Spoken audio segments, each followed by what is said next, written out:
Halo teman-teman. Setelah Jerman kalah dalam pertempuran dalam Perang Dunia Kedua, negara itu berubah menjadi kue, dibagi di antara 4 negara besar di blok sekutu. Inggris, Prancis, dan Amerika Serikat menguasai Jerman Barat. Dan kemudian mendirikan Republik Federal Jerman, pada tahun 1949. Uni Soviet menguasai Jerman Timur, dan mendirikan Republik Demokratik Jerman, pada tahun 1949. Selain itu, sebagian besar wilayah timur dibagi ke Polandia dan hari ini ke Polandia. Daerah ini mencakup area sekitar 114.000 km. Diperkirakan ada lebih dari 7 juta orang Jerman, terhitung 8-9% dari populasi tewas, kebanyakan dari mereka laki-laki, usia kerja.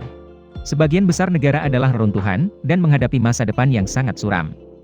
Setelah lebih dari 4 dekade perpecahan, pada tahun 1990 Jerman dipersatukan kembali, dengan Jerman Timur, mencaplok, ke Jerman Barat. Ini secara resmi kembali sebagai negara yang merdeka dan berdaulat.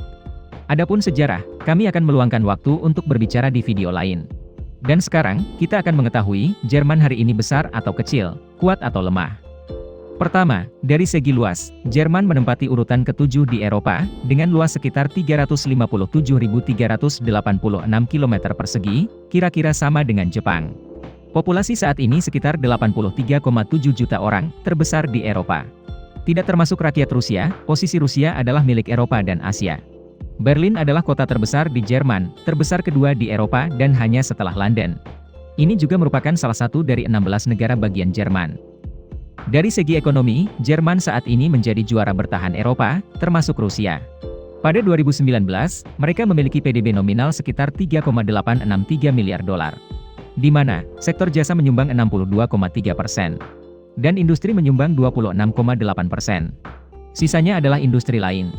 PDB menurut daya beli setara dengan sekitar 4.659 miliar dolar.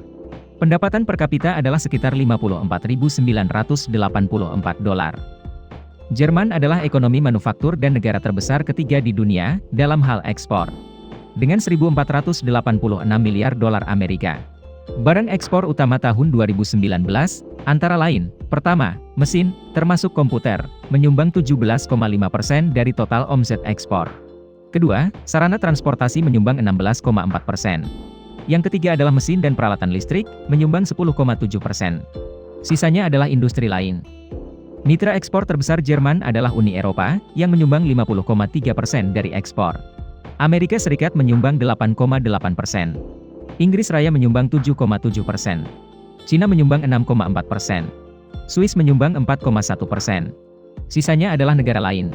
Selain itu, Jerman juga merupakan tempat berlangsungnya pameran dagang terkemuka dunia. Sekitar 2/3 dari pameran dagang, berlangsung di Jerman. Di beberapa kota seperti Hannover, Frankfurt, Cologne, Leipzig dan Düsseldorf. Namun, ada satu hal yang kurang baik di Jerman, yaitu tingginya angka pengangguran. Dengan 5,6% per Juni 2022. Dalam hal kekuatan militer secara keseluruhan, Jerman menempati urutan ke-13, di belakang Italia dan di depan Iran. Ini adalah peringkat yang dianggap cukup sempurna. Total anggaran belanja pertahanan Jerman pada tahun 2020 adalah sekitar 50 miliar dolar Amerika, peringkat ke-6 di dunia. Angka ini cukup besar, namun masih lebih rendah dari Inggris. Apalagi jika memperhitungkan populasi dan ekonomi Jerman lebih besar dari Inggris Raya. Perbedaan ini sering dikritik oleh sekutu militer Jerman, terutama Amerika Serikat. Sebuah peristiwa besar bagi militer Jerman, adalah penangguhan perintah wajib militer, untuk pria dari 2011. Pada saat yang sama, mengurangi jumlah pangkalan militer dan tentara. Dengan demikian, dari 250.000 tentara aktif pada tahun 2010, hanya 182.650 yang tersisa. Jerman telah menjadi sekutu dekat Amerika Serikat, sejak reunifikasi tahun 1990. Dan merupakan anggota aktif NATO. Kedua negara telah bekerja sama erat dalam perang melawan terorisme. Dari jumlah tersebut, Jerman menyediakan lebih banyak pasukan daripada negara NATO lainnya. Jerman juga mengizinkan Amerika Serikat untuk menempatkan markas komando AS di Afrika, di kota Stuttgart dan pangkalan udara Ramstein di negara bagian Rhineland-Palatinate. Meskipun baru-baru ini, ada beberapa cegukan di antara mereka, ketika Amerika Serikat memangkas jumlah tentara di Jerman dari 34.500 menjadi 25.000. Karena dalam pandangan Presiden Trump, militer AS mengirim pasukan untuk melindungi Jerman, mereka harus membayar, bukan gratis. Dalam hal politik dan urusan luar negeri, Jerman dianggap sebagai negara paling berpengaruh di Eropa. Saat ini, politisi Jerman adalah Presiden Komisi dan Dewan Eropa. Ibu. Mereka memelihara jaringan dari 229 misi diplomatik di luar negeri, dan memiliki hubungan resmi dengan lebih dari 190 negara di seluruh dunia.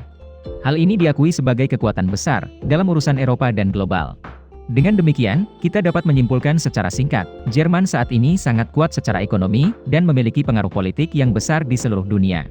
Itu adalah kebangkitan yang luar biasa dari kehancuran. Video berakhir di sini. Terima kasih semua untuk menonton dan menyukainya. Jika menurut Anda videonya bermanfaat, beri kami suka dan berlangganan saluran untuk mendukung kami. Sampai jumpa dan sampai jumpa lagi.